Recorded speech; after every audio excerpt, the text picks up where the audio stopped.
It sounds like, according to a report, Klint Kubiak is going to take on the A-top role on Kyle Shanahan's offensive staff.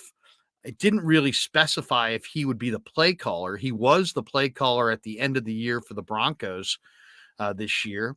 What do you think? Klint Kubiak, Gary Kubiak's got, I think, 3 or 4 sons, and I believe this is his oldest son. What do you think of the hire? I love it. I love it because what it seems like to me is Shanahan realizes that he has 2 young quarterbacks that he's trying to develop. So why not get as many quarterback gurus around these kids as possible? Maybe one personality, maybe it's Clay Kubiak's personality that works really well with Trey, but Klint Kubiak works really well with Purdy. And you've already got Greasy there. I just feel like you've got 3 guys right now in the building that really are honed in on the quarterback position, have been quarterback coaches, have been trainers, have been offensive coordinators. There's a plethora of skills within these 3, Greasy and then the 2 Kubiaks, and I just think that it's a great idea. You've got, like I said, 2 young quarterbacks that need to be developed. Get as many voices in there as possible and develop these guys. Yeah. He's the oldest of the 3 brothers. I said 4, but there's 3.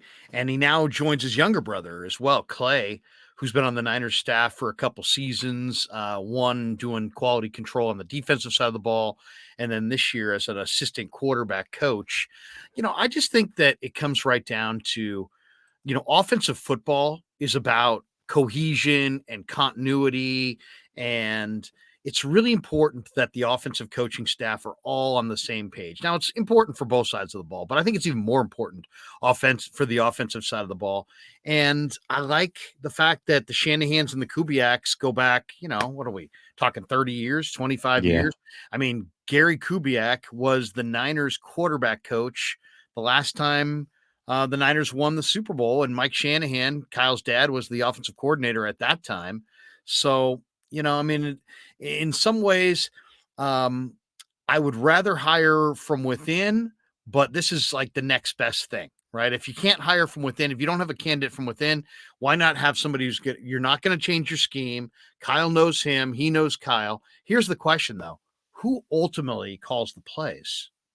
Oh, I think it's going to be Kyle. I don't know if he's ever, I just don't think he'll ever let go of that, but he does do a good job of having a run game coordinator, having a pass game coordinator. They always have input. It seems like they're always in communication. So, but he's ultimately going to be the decider. I feel like that's one of those things that he's just never going to relinquish. That's a part of his DNA. It's a part of who he is. And I think he really does enjoy doing it. What did you think of? I didn't watch a lot of Denver, though I did watch them on Christmas, and obviously they got destroyed by the Rams. But what's your feeling on Denver? And as far as, do you have any knowledge of Klint Kubiak's kind of preferences, or do we know anything? Do you have any intel on Klint Kubiak that you can share? Yeah, I think Kubiak has shown, not only with Denver, but also with Minnesota, that he would prefer a balanced offense, which is what the 49ers like to do. I think all of it falls in line, and it comes from dad, Gary Kubiak, who, by the way, really had a huge hand in developing Kyle. And so I think that this makes sense. You extend the olive branch, you extend the hand out to a son. You guys have very similar philosophies and how you want to run things. And I think that ultimately, when you watch Denver and you watch Minnesota, which were the 2 teams that he had a big hand in that offense, he ultimately was a very balanced play caller. And that's exactly what Kyle wants to do. So I think it's a great fit.